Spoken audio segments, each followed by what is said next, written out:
Bismillahirrahmanirrahim. Assalamualaikum warahmatullahi wabarakatuh.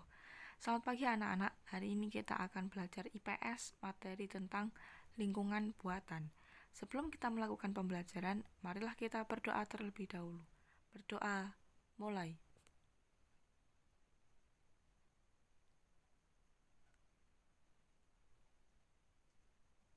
Berdoa, selesai. Baik, pada pertemuan yang lalu kita sudah belajar tentang lingkungan alami. Sekarang pada pertemuan sekarang kita akan belajar lingkungan buatan. Nah, lingkungan buatan itu macam-macamnya ada apa aja sih? Nah, mari kita bahas. Nah, masih ingat artinya lingkungan buatan? Apa sih artinya lingkungan buatan kemarin itu? Nah, lingkungan buatan itu lingkungan yang dibuat dengan campur tangan manusia. Nah, jadi lingkungan buatan itu dibuat oleh manusia dan untuk keperluan manusia. Nah, karena dibuat oleh manusia tadi, karena ada keperluannya untuk manusia. Nah, karena manusia butuh, makanya membuat lingkungan. Nah, lingkungannya tadi dinamakan lingkungan buatan. Nah, lingkungan buatan yang pertama ada permukiman. Permukiman itu apa sih? Nah, permukiman itu bagian dari lingkungan tinggal yang terdiri atas lebih dari satu satuan perumahan. Nah, jadi permukiman itu tadi kumpulan dari tempat tinggal, kumpulan dari rumah yang lebih dari satu rumah. Nah, jadi banyak rumah, ada banyak rumah, itu namanya permukiman. Tempat tinggal orang banyak, itu namanya permukiman. Nah, permukiman sendiri, ada yang permukiman sehat dan juga ada yang permukiman tidak sehat. Permukiman tidak sehat itu berarti permukiman yang kumuh, yang kotor. Nah, kenapa kotor? Karena permukimannya tidak terawat. Nah, beda kalau lingkungan sehat. Lingkungan sehat itu berarti terawat, ada pepohonannya, polusi udaranya juga sedikit. Nah, tidak membuang sampah sembarangan. Nah, itu lingkungannya sehat, makanya permukimannya juga ikut sehat. Nah, lalu yang selanjutnya ada sawah atau ladang. Nah, sawah itu apa sih pengertiannya? Nah, sawah itu tanah yang digarap dan diairi untuk ditanami tumbuhan. Nah, jadi tanah yang digarap itu berarti juga dicangkul, dipupuk, dibajak, dan lain sebagainya. Lalu ditanami tumbuhan, diairi, itu namanya sawah. Nah, fungsinya manusia membuat sawah itu untuk apa sih? Nah, sawah itu dibuat untuk memenuhi kebutuhan kita akan makanan.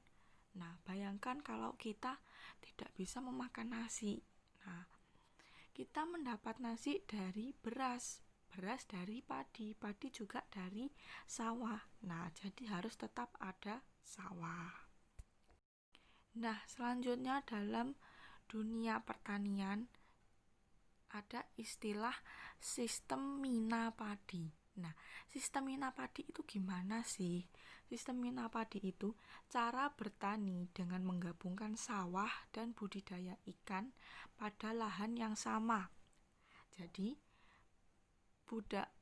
sistem mina padi tadi menanam padi juga memberi ikan, juga ada sistem budidaya ikannya.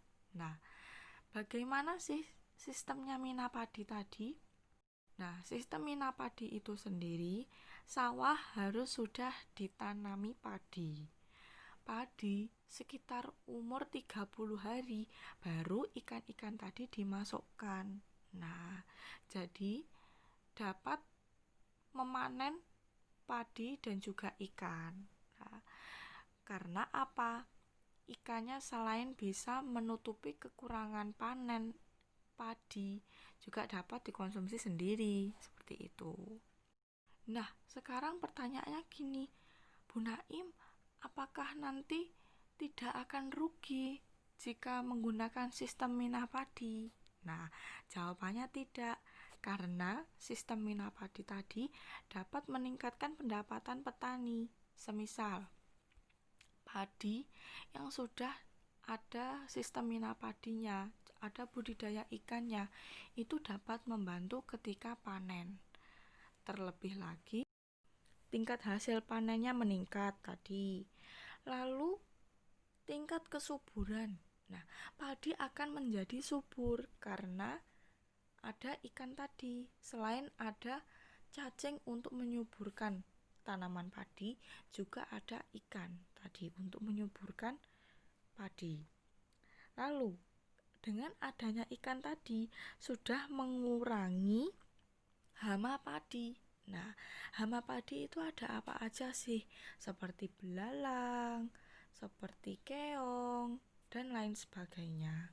Nah, dengan adanya budidaya ikan, budidaya sistem Minapadi tadi sudah mengurangi. Nah, lalu dengan adanya sistem Minapadi tadi sudah mengurangi penggunaan pupuk. Nah, lalu dengan adanya sistem Minapadi tadi juga sudah mengurangi olahan tanah. Nah, tanahnya diolahnya sudah berkurang seperti itu.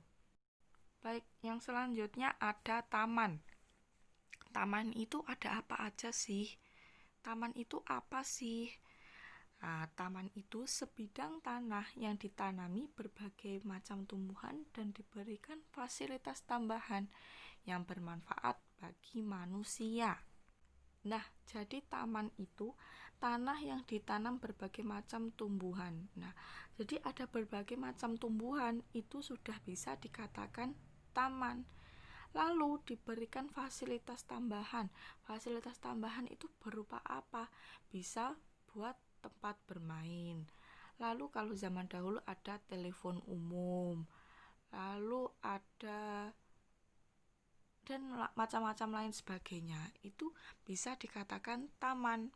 Nah, ada tempat berolahraganya juga. Itu juga bisa dikatakan taman. Nah, biasanya pada taman kota terdapat berbagai tumbuhan dan hewan yang dapat memberikan kenyamanan bagi pengunjung. Nah, di beberapa taman kota biasanya ada tumbuhan dan juga hewannya. Hewannya biasanya apa? Seperti burung dara ataupun hewan yang lainnya. Baik, yang terakhir ada waduk dan bendungan. Nah, bendungan itu apa sih? Nah, bendungan itu bangunan yang dibangun untuk menahan atau membendung aliran air. Jadi, bendungan itu yang bangunannya seperti di gambar itu. Bangunannya untuk menahan aliran airnya. Nah, jadi aliran air agar tidak terlalu deras ataupun terlalu kecil. Nah, makanya dibuatlah bendungan itu. Nah, sedangkan air sungai dibentuk untuk membentuk penampungan air raksasa. Jadi, air sungai itu mengalir. Mengalirnya membentuk penampungan air raksasa karena sudah dibentuk bendungan tadi. Nah, penampungan air raksasa tadi disebut waduk. Nah, aliran airnya tadi disebut waduk. Seperti itu.